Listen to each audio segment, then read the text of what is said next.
आप देख रहे हैं गौड़ी किरण और आज हमारे साथ हैं लोक कवि गुरुचरण गुरु, जो कि भोजपुरी जगत में पहचान के मोहताज नहीं है। और कभी ये इनकी पुस्तक छपी थी जब हम लोग छोटे छोटे थे। उसमें सबसे फेमस एक कविता था साली चालीसा। तो आइए हम जानते हैं साली चालीसा लिखने के पीछे इनका क्या उद्देश्य था। इन्होंने मुझे लोक कवि की उपाधि से विभूषित किया और इन्होंने एक रचना के बारे में कहा, साली चालीसा। तो साली चालीसा मुझे लिखने का मकसद था कि साली चालीसा लिखने के कुछ दिन पहले मुझे दिल्ली के एक मित्र ने मेरे पास एक चालीसा भेजा, जिस चालीसा का नाम था घरवाली चालीसा। तो चूंकि मैं कवि ठहरा, इसलिए मैं सोचा कि मैं उसके चालीसा का जवाब उसके चालीसा से ही क्यों न दे दूं। तो उसके एवज में मैंने उसके पास साली चालीसा लिखकर भेज दिया। अब रही साली की बात, तो जग विदित है और भारतीय संस्कृति सभ्यता में साली और जीजा का एक अपना अलग महत्व है। इसके बारे में हमारे स्वर्गीय और मूर्धन्य साहित्यकार विभाकर जी कभी कभी कहा करते थे कि साली, जो जिया में साले वह है साली, और जीजा जिसको देखने से जिंदगी बढ़ जाए उसको जीजा कहा जाता है। तो साली और जीजा का इस तरीके का एक समंसा रहा। तो मैंने साली पर ही कविता लिखा। इस हिंदी चालीसा में आप लोगों को श्रृंगार तो मिलेगा, लेकिन अश्लीलता नहीं।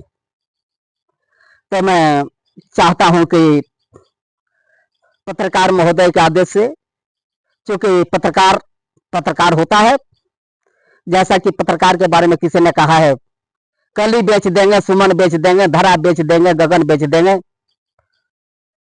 कलम के सिपाही अगर सो गए तो वतन के पुजारी वतन बेच देंगे। तो पत्रकार एक बहुत बड़ी शख्सियत का नाम है। और पत्रकार, और चूंकि ये हमारे नागमणि जी पत्रकार और छायाकार दोनों भी हैं, तो मैं सबसे पहले अपनी स्वरचित रचना के पहले मैं दोनों बंधुओं को धन्यवाद देता हूं, जिन लोगों ने अपना कीमती समय निकालकर मेरे पास साक्षात्कार के लिए पहुंचे। तो आइए हम लोग देखें साली चालीसा का कुछ अंश। गुरुचरण की कृपा से लिखूं चालीसा साली की, जो छोटी सी बहना लगती अपनी ही घर वाली की। साली की महिमा इतनी, पत्रकार जी, जितनी मेहंदी में लाली की, करता हूं बखान उस फूल सी झुकती डाली की।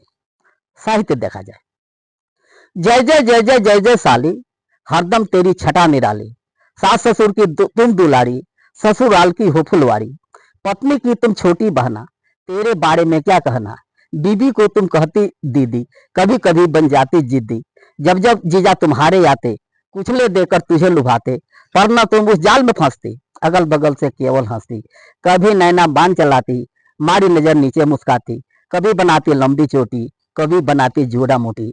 समी सलवार तुमको भाता, पाकर मन फूला न समाता। साया साड़ी कभी तन पर, लहंगा चोली कभी बदन पर। लीलरा बिंदुली आंख में काली, नाक में नथिया, कान में बाली। डार में डरकस, पाँव में पायल, करती रोज बजाकर घायल। सुनकर तेरी सुंदर बोली, लागे रोज हिया में गोली।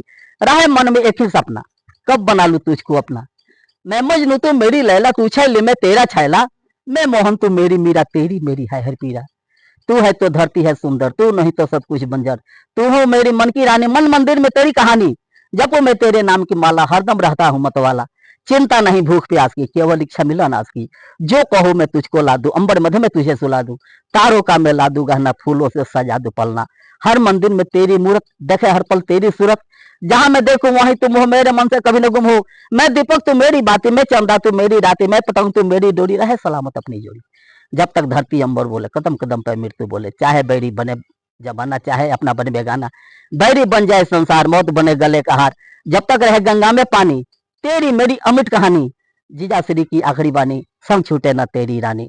गुरुचरण की बातों से ना होना इनकार, वरना मैं बेमौत मरूंगा, होगी तो बेकार। इति साली चालीसा समाप्तम।